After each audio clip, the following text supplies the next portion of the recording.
Welcome, everyone. You are listening to the Hash Brown Girls podcast, where 5 extremely curious girls hash out all of life's unanswered questions to give you the lowdown fresh off the grill. I'm Gloria. I'm Sarah. I'm Hania. I'm Afreen. And I'm Como, but collectively we're known as the Hash Brown Girls. Shh, it's starting. Quick disclaimer. All facts mentioned in this podcast are based on readily available research, and our opinions are based on that research. Welcome to the second episode of the Hash Brown Girls podcast. As we mentioned in our last episode, every episode we like to do a little check-in and see how everyone's doing, how we're feeling, if we've been eating good. So, how's everyone doing? I'm good. I've been great. I'm so excited. We had our first episode come out. I really hope people listen to it and looking forward to what's to come. What about you, ladies? Yeah, I was really excited for our first episode. That was really me too. It was a whirlwind, that's for sure. It was an awesome experience, and I hope everybody learned a lot, because I learned a lot from that episode, about our election system. Yeah, but other than that, I'm just currently drinking green tea and putting the steam from the green tea on my eye because I have a sty. Oh. I did not mean to be poetic. I was gonna say that rhymed. I know. But yeah, I've been basically burning the crap out of my eyes. So sometimes that's what you gotta do. Also, I got a bit reprimanded because I tried working out after months of not working out, and I think I pulled a muscle near my throat, which is how the hell do you how do does that even happen? So yeah, I know, but it's not a sore throat, or it could be. Who knows? My throat hurts. Well, my abs hurt too in a good way. So ab muscles, here we go. Hey, six pack. What you gonna do? That's ultimate goals. To have literally, I go into hibernation during this time. I can't imagine. This is me trying to get rid of all the cookies and the cake I ate because of my birthday. Oh yeah, it was Afrin's birthday, y'all. She literally turned 21. Let's eat. We're looking forward. Let's go. Hania, how you doing? How you doing? I'm good, guys. Just a lot going on. What's going on? Why you sound so down? Yeah, I know. Things are good, guys. We're busy with packing actually because we're moving. Yay! Oh my god! Where you moving? I can't disclose that information. I'm moving somewhere I've wanted to move ever since I moved to where I am now. Is it possibly 5 minutes away from your favorite sister? I think so. We did time it, so it's quite close. You guys have no idea. I'm always going to be over at her house. No, I think I have an idea, but now that you're saying that, I feel like it might be more than I'm expecting. Well, good thing you guys are best friends. That's true. Imagine if we didn't like each other. Yeah, that's what I'm saying. Thank God you do. Imagine if our husbands didn't like each other.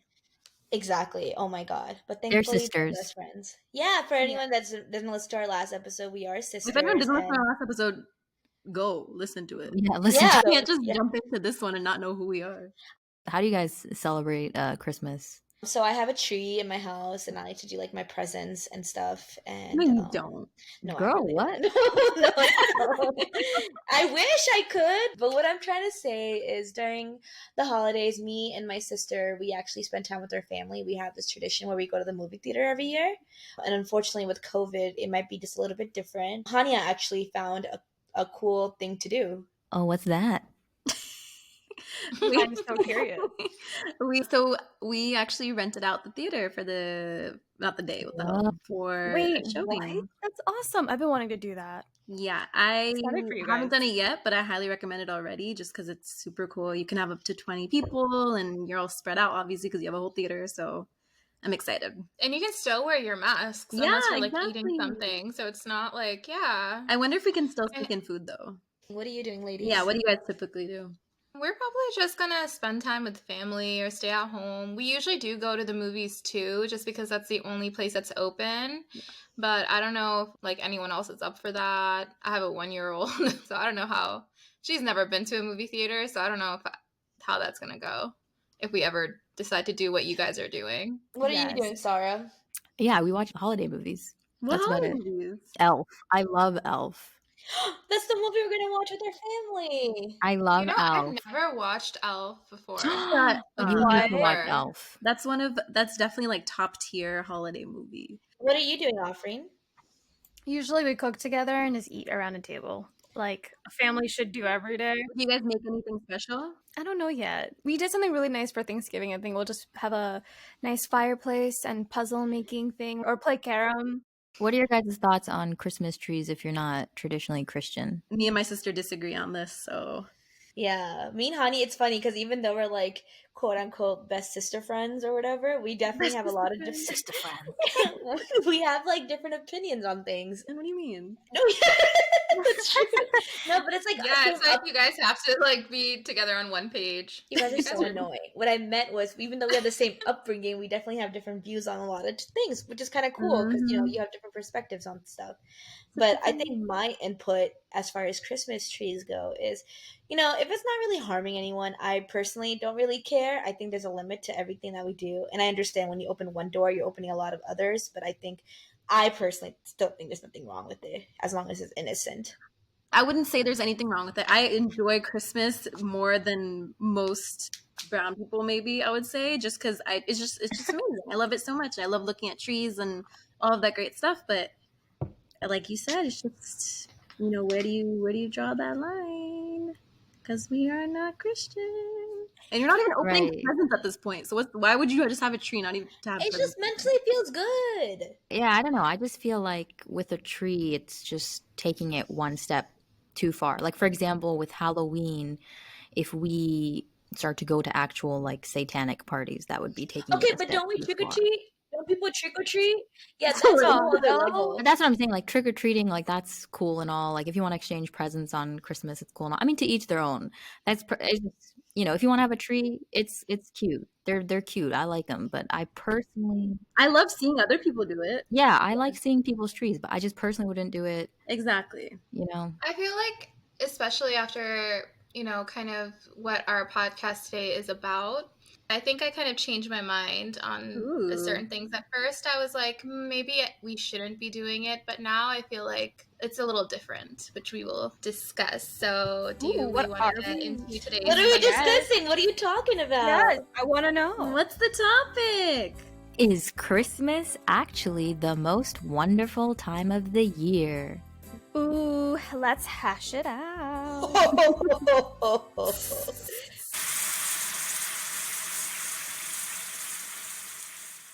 So what does everybody think? Do you think that this is the most wonderful time of year? Yes.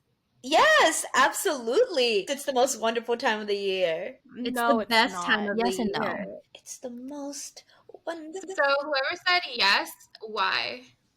It's the aura. It's the essence of this time. I don't know what it is, to be honest. It's just everything, like, just is beautiful. Like, when you wake up and it has, like, the snow is sitting on the trees and, like, even, like, the McDonald's across the street right now has lights on it. Like, it's just everyone just gets so happy this time of year. And, Even the McDonald's. I'm not joking. Like, the name McDonald's is missing lights, but they have lights around their building. Like, it's so funny. And I don't know. I just feel like it's such a great time. Everything's holiday themed and things, holiday themed. I do like holiday flavors.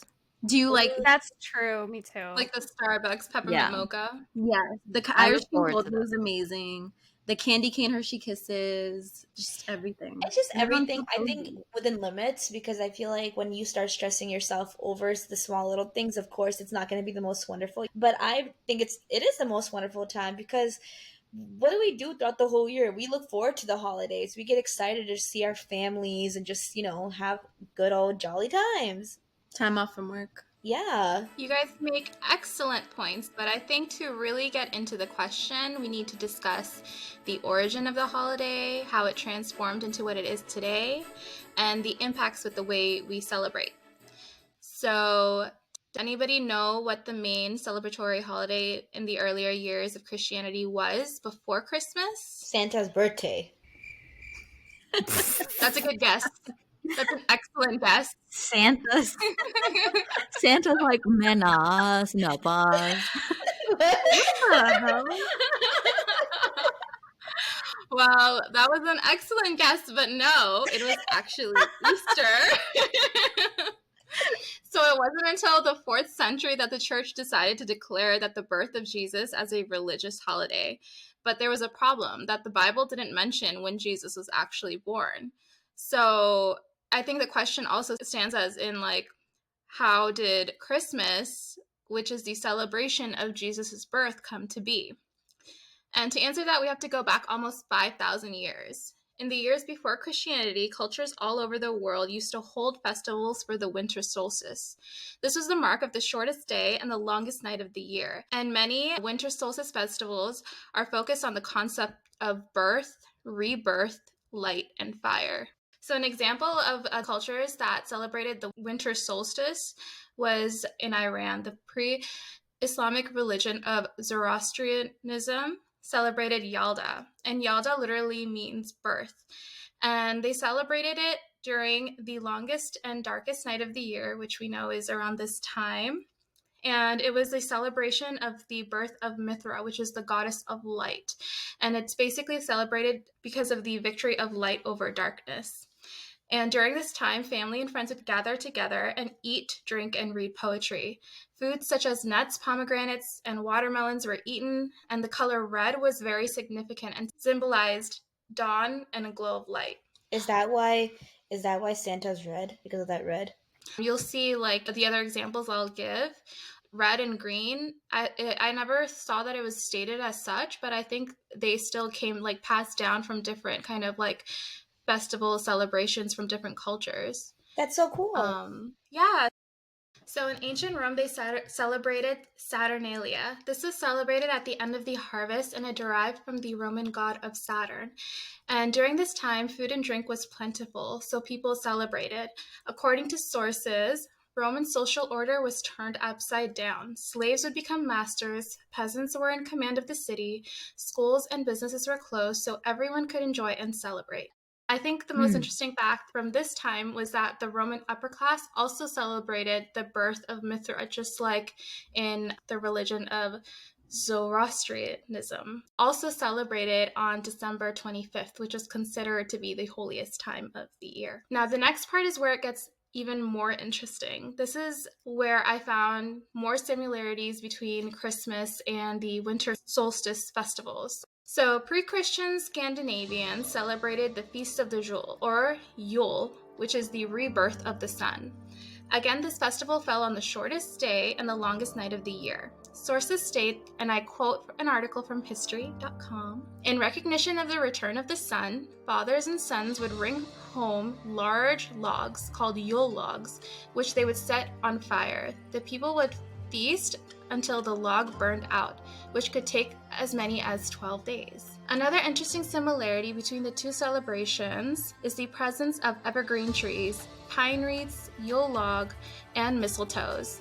They all derive from pre-Christian Europeans and have been used to celebrate the winter solstice festivals. According to ABC.net, pagans in Europe used branches of evergreen fir trees to decorate their homes and brighten their spirits. Even early Romans used evergreen to decorate their temples during Saturnalia, and ancient Egyptians used green palm rushes as part to worship the god Ra, the god of the sun. The purpose of winter plants such as these in homes were to bring in life during the dark times of winter and to bring in good fortune. I noticed that with all of these winter festivals from back in the day, the one common theme was that they were celebrating a renewal or the birth of life and like light coming from darkness. This might sound kind of silly, but it kind of reminds me of Game of Thrones, you know, when everybody's preparing for winter. You know, winter is coming, so all these people are just gathering supplies, they're gathering food, just to survive the harsh winter. And the way they do it is by getting together and trying to make light of a very dark time. Right. It's just funny that, you know, then Christians kind of adopted this. Exactly. By the 1st century AD, Christianity started to grow and spread. Many Europeans refused to give up that part of their traditions and festivals. So they still wanted to kind of go out, they wanted to party, they didn't want to stop because, you know, something new is coming up. So it's believed that with Christianity rising, many traditions of the Yule and Saturnalia were adapted to make Christianity more familiar to converts. Church leaders believed that if Christmas was more widely celebrated, their religion would spread even further. So they basically said, instead of celebrating Yule or Saturnalia, this day is dedicated to the birth of Jesus, but you guys can still celebrate it how you were celebrating before. By the Middle Ages, Christmas was celebrated by people going to church, but then right after, going out, drinking, and partying. It wasn't what we think traditional Christmas is. Instead, it was described as a carnival-like atmosphere, similar to today's Mardi Gras. Every year, a beggar would be crowned the Lord of Misrule and was to manage Christmas entertainment, which would usually lead to chaos. The poor would go to houses of the rich and demand their best food and drink. If the owners failed to comply, their visitors would most likely terrorize them with mischief. This gives me the Purge vibes. I know, for real. It's kind of creepy, man. It wasn't everybody being inside their house, with family and hot cocoa and eggnog and, presents. They were still doing the traditions of Saturnalia, where it was a complete turnaround of social order.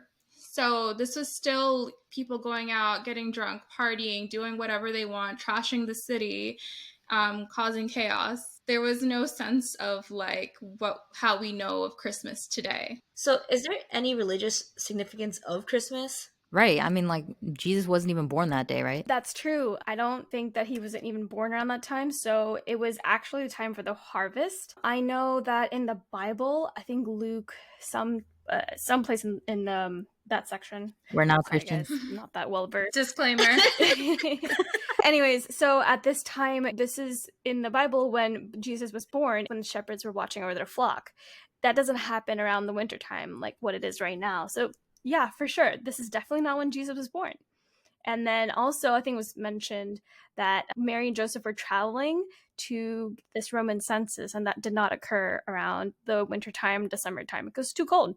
So that for sure is a no. It's not really even related to Jesus the way we think it is. I really feel like it's just a pagan holiday that was adapted to Christianity to make Christianity more hip. Yeah, I mean, some Christians don't even celebrate Christmas like we think they do. There's a few Christians, I think the Quakers and the Jehovah's Witnesses. So I could list more, but for sure, it's more pagan than Christian for some. Are there any religious aspects left to Christmas? I think there are for sure, because it's becoming less over time as secularizing as the time progresses and it opens up to people of other faith or those who are faithless. But there's definitely some Christians who come out just like, and I hate to say it, right? We have Ramadan Muslims. We have Christians who are called C&E Christians. So Christmas and Easter Christians, you only see them going to church around that time. Wow, and there's a few Christians. They're just like us. It's a spectrum. Anyways, and there's a lot of holidays still important to some Christians and also Catholics in particular. Just to name a couple, there's something for Christians, St. Nicholas Day, Watch Night, and there are some in the Hispanic world, the Posadas. The what? Navitinas. Sorry. I know. That was on December 16th. For anyone that doesn't know, we're very immature at times. Actually, Sarah is, but I think it's posadas. Posadas. Just to explain that to those who aren't aware of it, this is when the Hispanic Christian community celebrate or the efforts Mary and Joseph took to get to Bethlehem. Mashallah. And then that's when Jesus was born. So, yeah. And the Catholics also have a few dates that are really important to them. But I want to know when Christmas was canceled. Because there's so many religious parts to it. When did it shift? When did it get canceled? Excellent question, Aubreen. Wait, hold up. Wait, I'm confused. Christmas was canceled? How do you cancel Christmas? It's a federal holiday. I know. I understand cancel culture, but what is Christmas? You can't cancel my Christmas. Even though you don't technically celebrate Christmas. Right? Shush.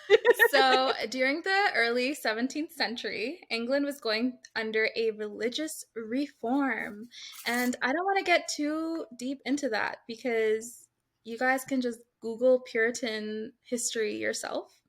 But during that time, Puritans had migrated from England to America to practice their religion freely. They also believed that ceremonies and practices which were not mentioned in the Bible should be eliminated, aka the birth of Jesus. It's been stated that from 1659 to 1681, celebrating Christmas was outlawed in Boston, and if anyone did celebrate, they would be fined 5 shillings. And 5 shillings Wow. around now What's would a be like, shilling? it was like the currency back then.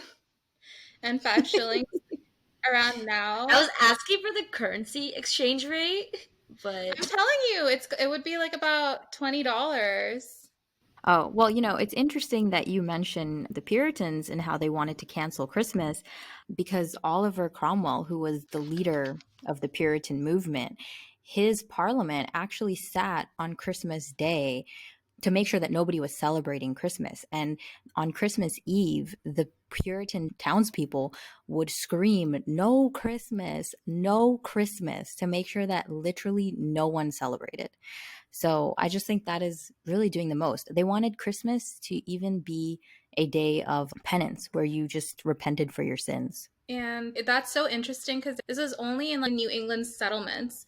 By contrast, in the Jamestown settlement, Captain John Smith reported that Christmas was enjoyed by all and passed without any incidences. Yeah, funnily enough, even 200 years ago, so the early 1800s, Christmas was not a huge deal. I know you guys have heard of the poem, "'Twas the night before Christmas, not a creature was stirring, not even a mouse." I know you guys have heard that, right? I feel like you No. missed a rhyme there. What? yeah. Did I miss it? It was the night before Christmas, not a creature was stirring, not Oh yeah, even yeah, a yeah. mouse. You missed something there. Now I know. I know There's what you're talking you're about. supposed You're to talking about rhyme it with Christmas. house. The word house is somewhere in there. And all through the house, not a creature was stirring, not even a. Oh yeah, that's what it was. Oh, I don't know. I don't remember the poem, but yeah, I'm that's what sorry. you guys know what I'm saying. So that was actually by a man named Clement Clark Moore, who was trying to evoke a quiet Christmas because back then Christmas was not a big deal and people would be parading outside, there would be mobs and just overall chaos. No one really even noticed Christmas. And he was trying to evoke a stay at home type of Christmas where you spent it with your family. And it brings us to the question, how did Christmas go from a day of havoc and chaos to a day that you spend with your family and, appreciate each other at home so that not a creature was stirring, not even a mouse? They just wanted a lockdown to happen like it wasn't happening right now, just saying. Yeah, as we enter the holiday season in full swing, we wonder, when did this commercialization even begin? Like, do you guys think there was ever a time that Christmas was not commercialized?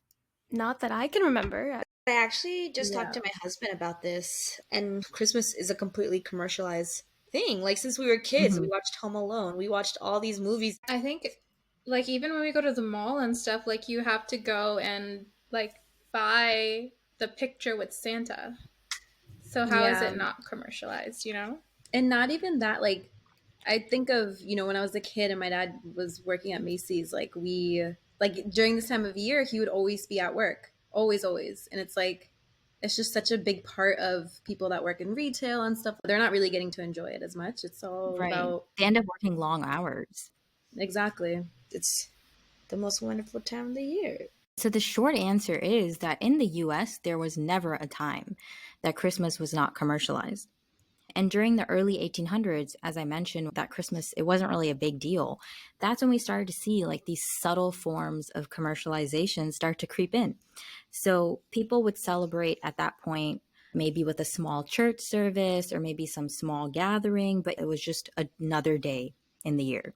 However, as immigration, industrialization, and urbanization became a bigger deal, people became more aware of each other, right? Because back then, like, what did we see? We saw people in like villages who didn't really go outside of that town too much. But now that we see railroads and industrialization become more of a factor and people immigrating in, people saw that there were other people outside of their village, that there wasn't really that sense of community anymore. There became a need to develop a unifying culture between all these different peoples, like a community, right? So there was an emphasis placed on spending the holiday at home.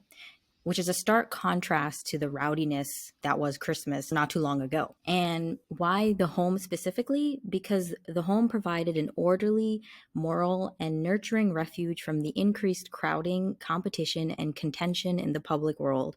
So, like, even if it was just for a day, you could pretend that things were simpler. And with this idealized home, the American modern day Christmas took shape, and pieces of various folk traditions were blended together to provide us a religion of domesticity. So, how do you get a holiday like Christmas with all these different cultures melting together? Well, through the media, right? We saw magazines printing heartwarming Christmas stories, DIY Christmas gifts, and proper holiday etiquettes for the public to read drew attention to commercialization. Advertisements for Christmas presents also appeared in the US in the 1820s, and Santa Claus himself was wholeheartedly endorsing products by the 1840s. Are you saying Santa's real? Yes, he was a big advertiser for Christmas in the 1800s. That's cool. Yeah.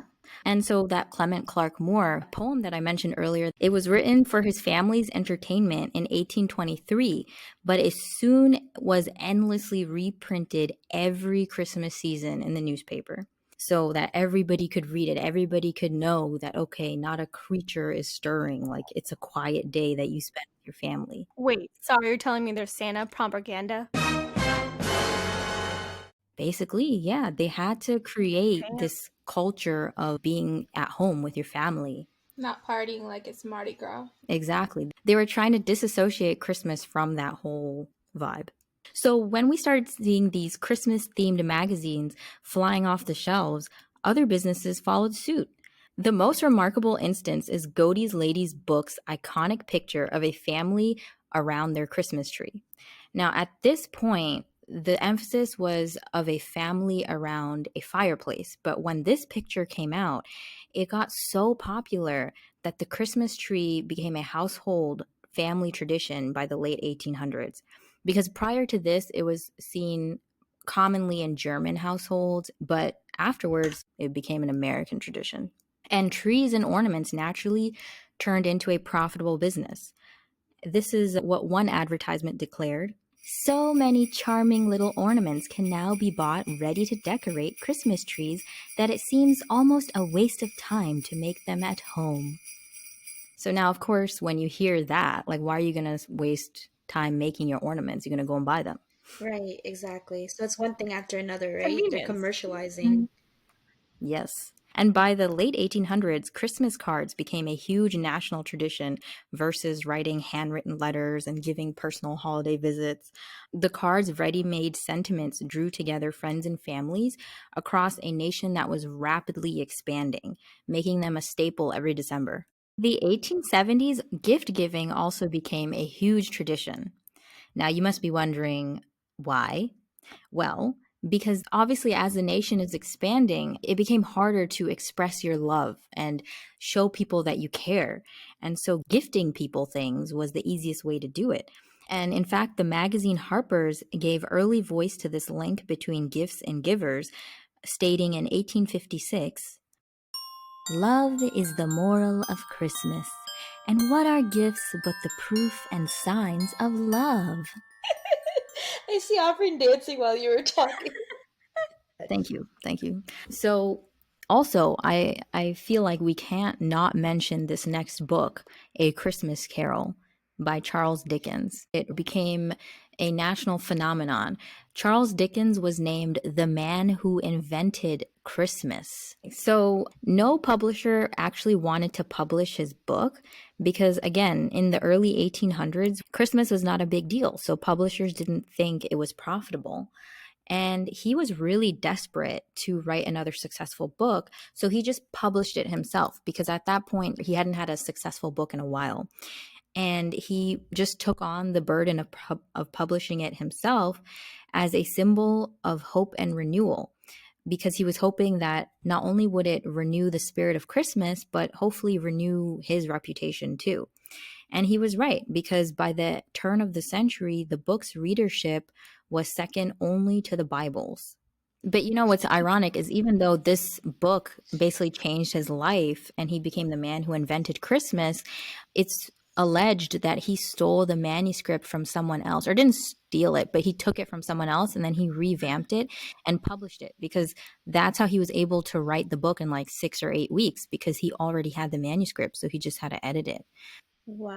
Charles Dickens, he puts the dick in Dickens. Wow. Wow. So as the 1900s approached, leisurely homemakers or housewives started to add more flair to the holidays with decorations and parties. But you would see that in the churches, because prior to this, churches didn't really celebrate Christmas, right? But after this, they started bringing the holiday music. They started having the greenery everywhere. So the churches were like, we need to get hip with this holiday Christmas. And similarly, we saw that Macy's and other department stores and small stores would heavily decorate with Christmas-related decor to attract customers. So I know that you all are probably wondering now, where's Santa, right? Because at this point he was there, but not really that huge, not that big of a deal, right? So in 1920, Coca-Cola created that famous advertisement that we see of a heartwarming Santa. And by 1931, the classic Santa Claus image that we all know and love is seen everywhere, from ads to magazines and newspapers. But it brings us to the question of, why is Santa Claus so synonymous with Christmas? And why is he so popular as the gift giver? Because parents could use him as an excuse to give excessive gifts versus, obviously as a parent, you don't want to be giving your child something that's probably not good for them. Like, you want to give them educational and useful gifts. But now when Santa's giving the gifts, well, who cares? Give them whatever they want, right? So it's like a front. Exactly. So that's why they want kids to believe that Santa's real, so that they can spoil them. And Santa and his tiny helpers in the toy factory gave a romanticized vision of American capitalism. Like, think about it. He has a fur coat. He's big, he has a big belly, and he resembles the industrialized nation's leaders, right? He looks like all the leaders of the industrialized era. And labor conditions were idealized as well. Now think about it. Let's talk about elves. They are unassimilated, they're isolated from the rest of society, and undifferentiated by individual name or character.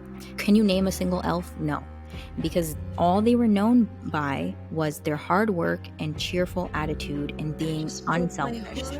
It feels like capitalism in the making, basically. Right. And so who else is like this? The laborers of sweatshops. What was the ideal worker? Someone who worked long and hard with a happy attitude and just did the same thing over and over again with no complaints. Wow. Sorry, I know I feel bad breaking the elf and Santa image. That makes me so sad. Do you have any happy stuff? Sorry. It's okay, Sarah. You're the elf whistleblower. Yeah, my bad. I hope no children listen to this, by the way. Well, oh well. Sorry. Like years from now, inshallah, when you have kids and they ask you, Mom, is Santa real? You're gonna be like, listen to episode 2. That's true. I am gonna say that. Oh, I hope we can do that. One time I came home from like kindergarten or something, and I was like, oh yeah, we learned about Santa, and my dad is like, Santa's not real. And I'm like, what? Oh my It was so devastating. He's Dang. like, yeah, he's not real. We don't believe in Santa. I was like, damn. I didn't do that to you, Hania, though. I made you believe in Santa. Yeah, but That's so funny. I don't know why. I used to try to believe in him, even though I knew he wasn't real. I don't know. But so I'd leave out like milk and cookies, and then Bidgie would eat them. That's cute. She would actually write me a letter. Oh, that's cute. So another concern is that kids started equating Santa with Jesus and God, and just forgetting that Christmas is about Jesus. I mean, even myself, I forget that Christmas is supposed to be about Jesus and not Santa. And like, there were stories that kids, once they learned that Santa was fake, they just didn't even want to go to their Catholic school, because they're like, well, if Santa's fake, then who knows if Jesus is fake? So that is also another concern. Moving on to another fabricated, commercialized element of Christmas, Rudolph the Red-Nosed Reindeer. Had a really shiny nose. Yeah.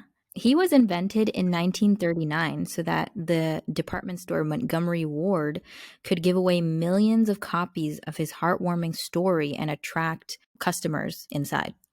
And it worked because they were able to distribute 2 million copies of the story, which was a considerable feat because the next best-selling story at that time had only sold 50,000 copies.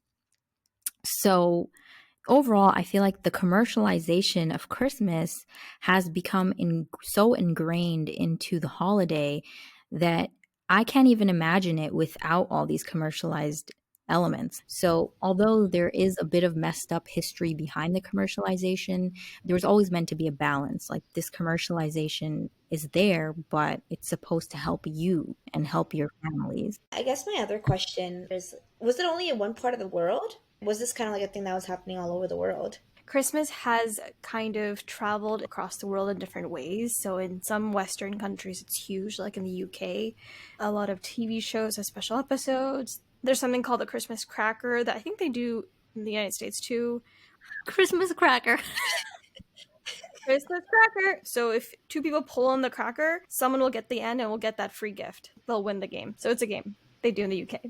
Japan, I know that they also sort of celebrate Christmas. It's not very much of a religious thing. It's more of a really good advertising scheme that Japanese KFC did. Like, you have to reserve your KFC bucket for Christmas days. Why or weeks in KFC? advance. I love that. Like, think about it. Old white guy and red and white. What does that remind I you didn't of? even think of that. It was just like a thing that did really well in Japan. They ran an ad and it did really, really good. In the Philippines, there's a giant lantern festival, and I cannot pronounce this, so I'm sorry, Filipino speakers. Lingilagan Whoa. in the city of San Fernando. They light parasols up to symbolize the Star of Wow. Bethlehem. That's So so if you like walk pretty. there, it's like parasols everywhere. It's so I want to go there. Unless if you have Christmas but you're in the other hemisphere, it's summertime. So like people in New Zealand and Australia didn't get around the Bobby. Wait, like Barbie? Sorry. But they'll have barbecue instead of our like hot cocoa. They'll have like Not Barbie, like the Oh. doll. Bobby. You know, it's interesting because American customs are being brought into other countries, and America is now trying to bring in more commercialized aspects. We have more holidays that incentivize people to spend for Christmas. Like, first it was Black Friday, but now we have Cyber Monday, and we also have Small Business Saturday. I think that's the newer one. We also adapted the UK Boxing Day? tradition of Boxing Day. Yeah. Now we have like an Okay. after Christmas sale. We're gonna go on to a break. When we get back from the break, we'll talk about how all this commercialization affects us now and where we see us heading for the future. Woo!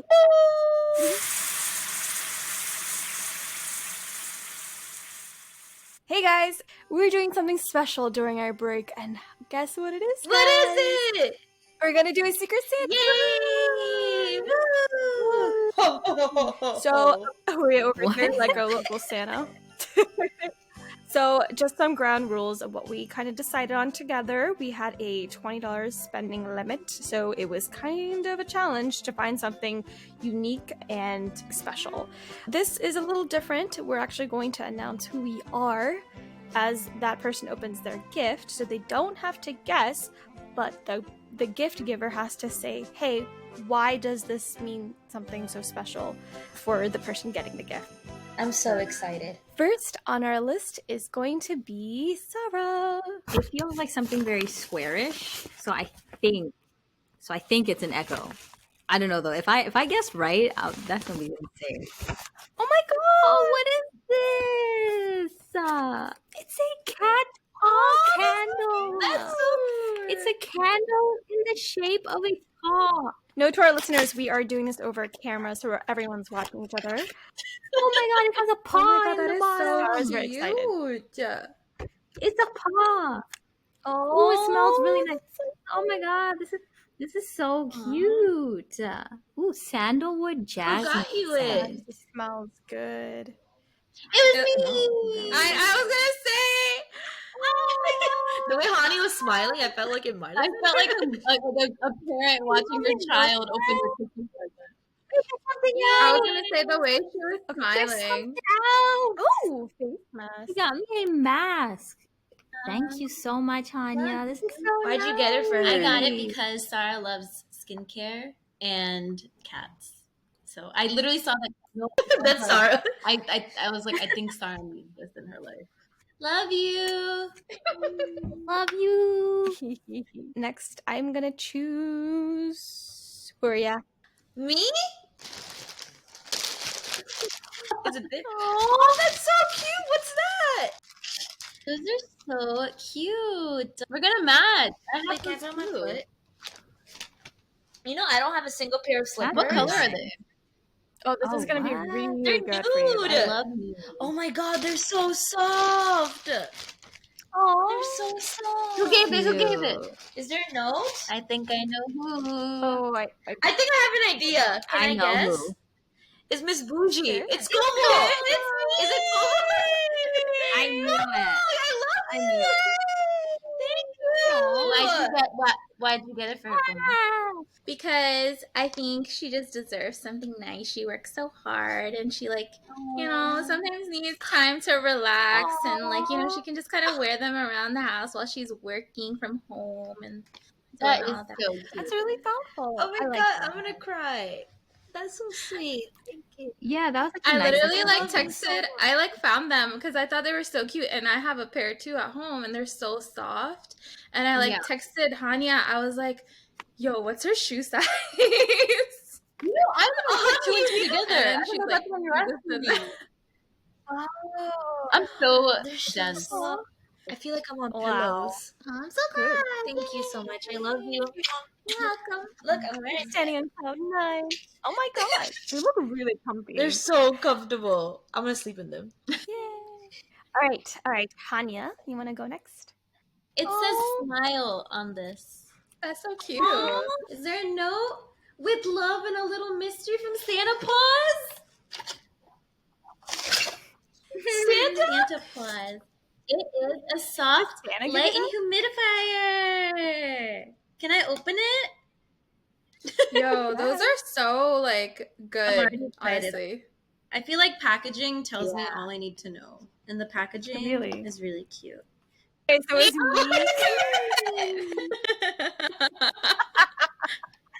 I was a little worried. I didn't know if you'd like the cactus, but I was thinking about since you were kind of relocating, right? So something easy to move, but also you're always, working so hard at your desk. I was just I thinking thought that. something nice to calm you. Oh wow! I read your I mind. love this. No, No, but something to keep you. I think does, it lights I up as well. So, and it's a nice little diffuser at your desk when you're working. I love so that. to That's calm. so thoughtful. I'm plugging this right You now. little softie. it's also good if you put it by your A bedside sticker. while you're sleeping. You should put the Yeah. humidifier right next I'll to take it you. everywhere. I have no problem with that. Oh, I hope it works. I'm putting it to the test already. I want Como to go next. Okay, so I opened mine when I was downstairs because I didn't know that it was my Secret Santa. So I know it is. It's okay. Look, I kind of did the same thing. I wasn't sure what if I ordered it or not. Nice. No, it was so funny because We all waited. when I opened it, I was like, I never ordered this, but this looks so interesting. And then I saw the note. It says, from your Secret Santa. That's so funny. And I was like, oh, it's from my Secret Santa. And it's Soul Centicles Day Glow Vitamin C. Oh my god. It's a K-Beauty Vitamin C brand. I know who gave it. Who could it be? It's Yeah. I feel like it's Is it Sarah. Sarah? Let's talk about skincare. Yeah. Oh my God, so when I saw this, I was like, it's gonna be Sarah. I know it's Sarah. I was like a dead giveaway. I was like, it's me.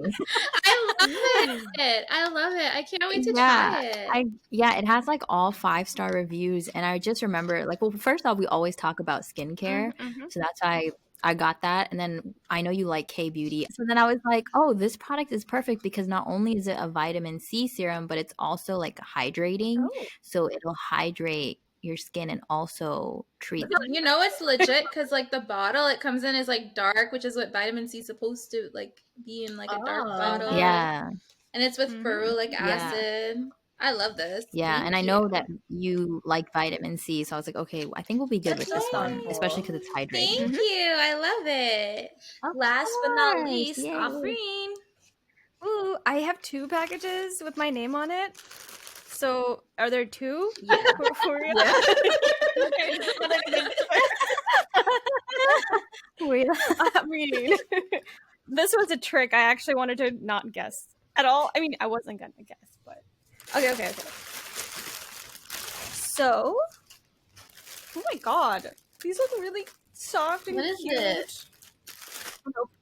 Okay, so they're fuzzy socks. They're really long fuzzy socks. Ooh.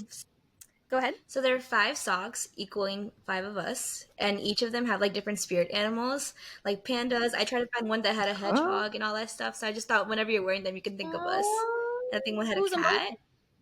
Who's a So monkey? they had spirit animals. There were 5, but I'm just like, there's 5 of us. You can always think of The us. balu? That's The so balu? cute. Who's the bear? That's you, Sarah. That is really thoughtful. I tried. I was trying I'm to not find the something monkey. with the hedgehog. I hope the hedgehog's in there. If not, I'm sad because they're supposed to be. It's a panda. That's Huria. That's Huria. For anyone listening, because you are listening, but I'm just putting them on myself. Like it's a turtleneck or something. No one listens. So there's no hedgehog? That's me. I'll Wait, be but there were monkey. I 2 like bags. Okay. Yeah. Yeah, Wow. I'm gonna open this one now. Ooh. Oh my god, this is so cute. I don't know what this is yet. It's a mask with Luna on top. Oh my god.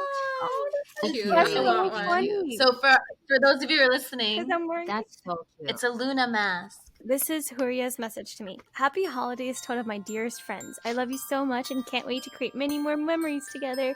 Thank you for an amazing childhood. Love always, Huria. That's cute. And that That's cute. concludes our break, my friend. Oh, that was a good I love you guys.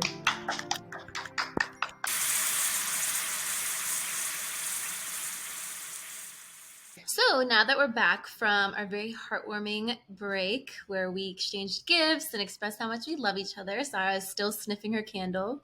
Let's get into our next topic. So we're going to talk about the impacts on us with the way we celebrate Christmas and long-term impacts for the future.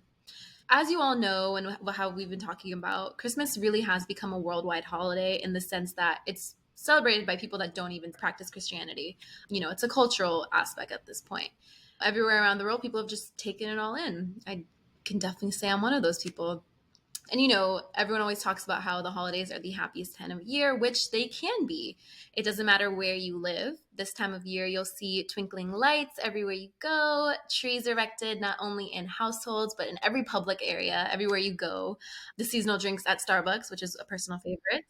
We have your fall drinks too, which are pretty great. Gotta give a shout out. There's also plaid and flannel everywhere, which usually I don't really care for, but I just love those little touches of the holiday. And a lot of people also do. There's also a sense of giving during this time of year. Shelters and soup kitchens see their highest level of engagement when it comes to volunteering. And people are just more inclined to do better for others during this time of year, which is a great thing, of course. But interestingly enough, there is a dark side to Christmas as well, which we've kind of covered in its history. Nowadays, it's not only just about the giving or the selflessness, or the concept of it being, you know, the most wonderful time of year. Unfortunately, it can be overshadowed by greed, selfishness, and a downright disregard for other people. We've seen it firsthand at Black Friday, people shoving into each other and they just want to get the best deal. And personally, I've seen it this year, for example. We have this craze with the PS5. You can't find it anywhere. People are lining up, getting multiple and selling it for twice the profit. And these are things that happen now, especially this time of year. I came across a New York Post article that stated that in the last 12 years, 11 people have actually died from Black Friday violence in the US. Are you serious?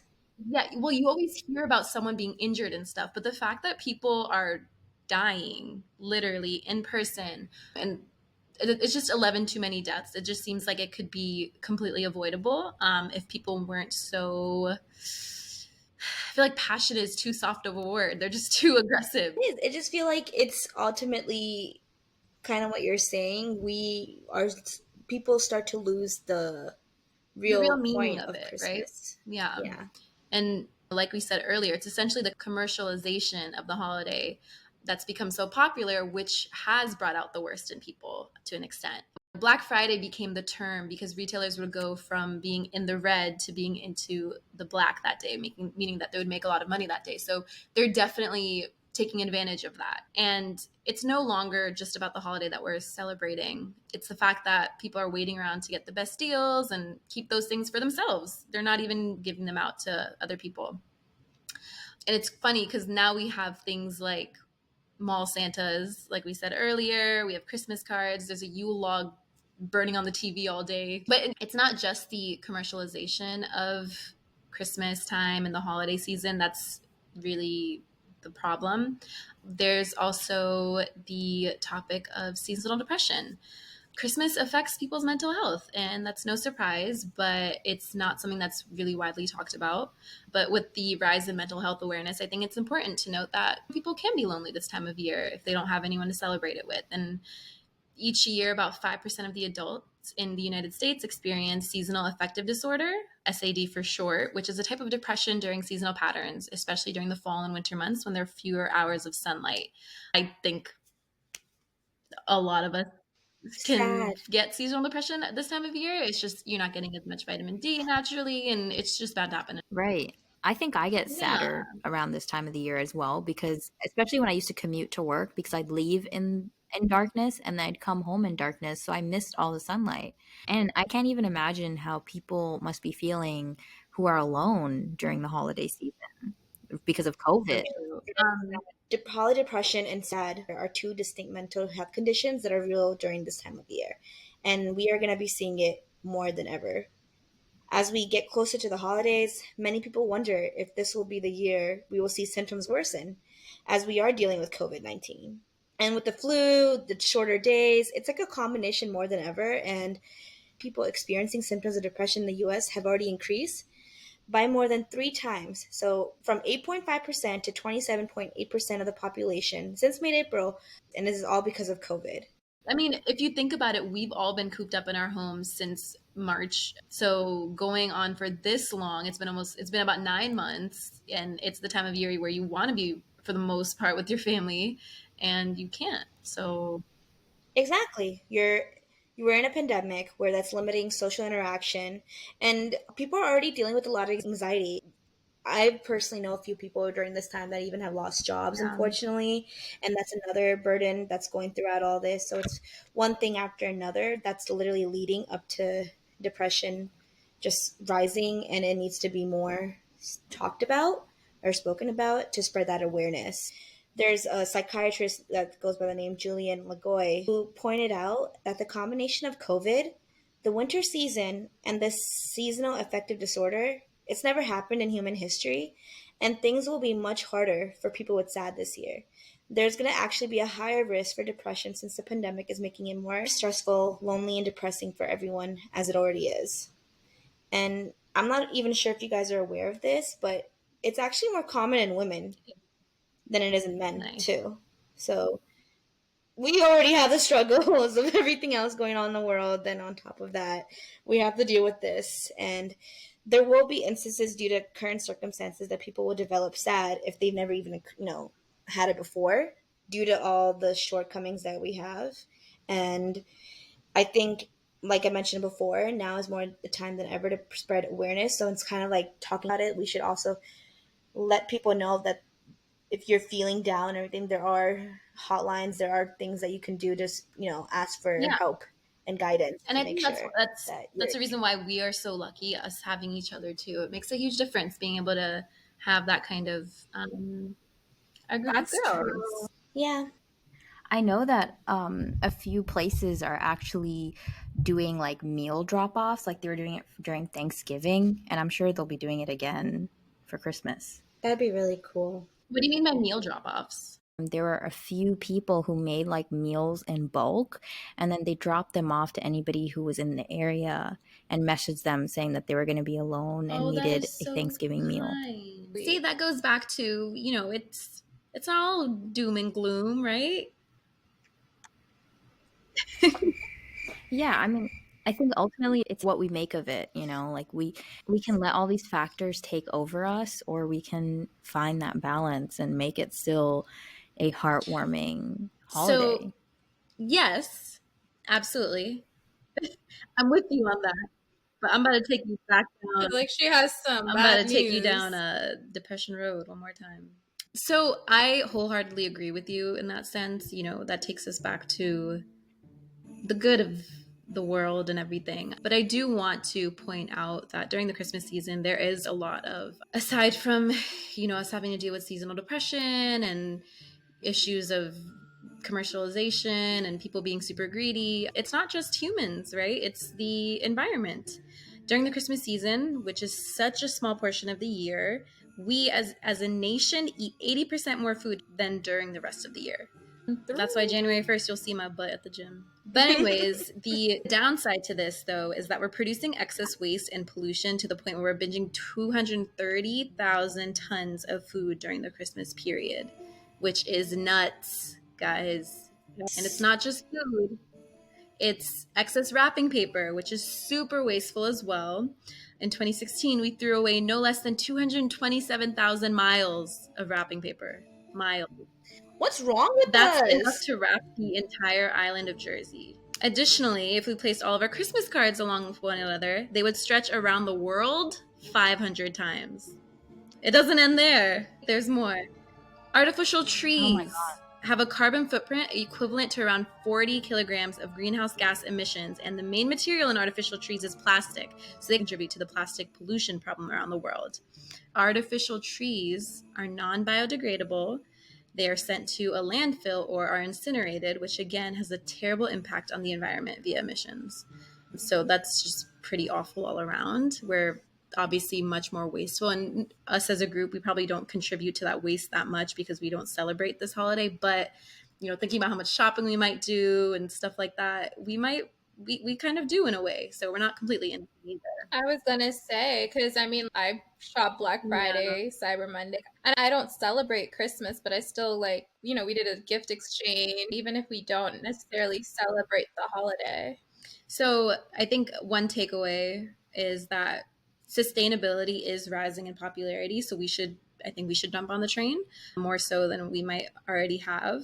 Some people don't wrap their gifts the way that you used to, which produces a lot of waste typically. So yay, that's a good thing. It's a win for those of you that do that. A lot of people also use real Christmas trees as well, which are biodegradable. There's also sustainable decorations, and we should definitely take advantage of those. So there are good people in Absolutely. the world. There's always good people in the world but sometimes there's not enough, so we still have to do our part. Christmas is also typically the largest economic stimulus for many nations around the world because sales increase dramatically in almost all retail areas. So it's good for them. And the United States retail industry generated over 3 trillion US dollars during the holidays in 2013. That's a lot. And I don't know if that's a good thing or a bad that we're spending that much money, to be honest, but it is what it is. Wow. So then it really brings us to the question, like, what about the future? Are we going to become too commercialized? I think it's just Christmas will always become more commercialized. I don't know if you guys have seen that movie, A Bad Mom's Christmas on Netflix. Mila Kunis was like, I don't want to have like an over-the-top Christmas. Like, I just want to celebrate very low-key. And her mom was like, no, you need to give your kids the proper Christmas. And so she like literally goes broke trying to get her kids like the perfect decor, the perfect like entertainment. Like they have to see the bougiest nutcracker play and stuff. And it's like, are these things really what Christmas is if it's not really making your family happy? Because again, like even though we have all this commercialization of Christmas, the main intent behind it is to strengthen your familial and other just relationships, right? Absolutely. I agree 100%. Yeah. And I think what really is happening is that people are becoming greedy and materialistic. That's the word I was looking for. Not like extra. It's very much materialistic now. And don't get me wrong, there's nothing wrong with it. To each their own. I'm fully, work hard, play hard, but there should be a limit. Like all that effort that we're putting into this, we can definitely put it into something else. Yeah. Right. One last thing, I know a few of my coworkers from yesteryears have been shifting to like no present Christmas.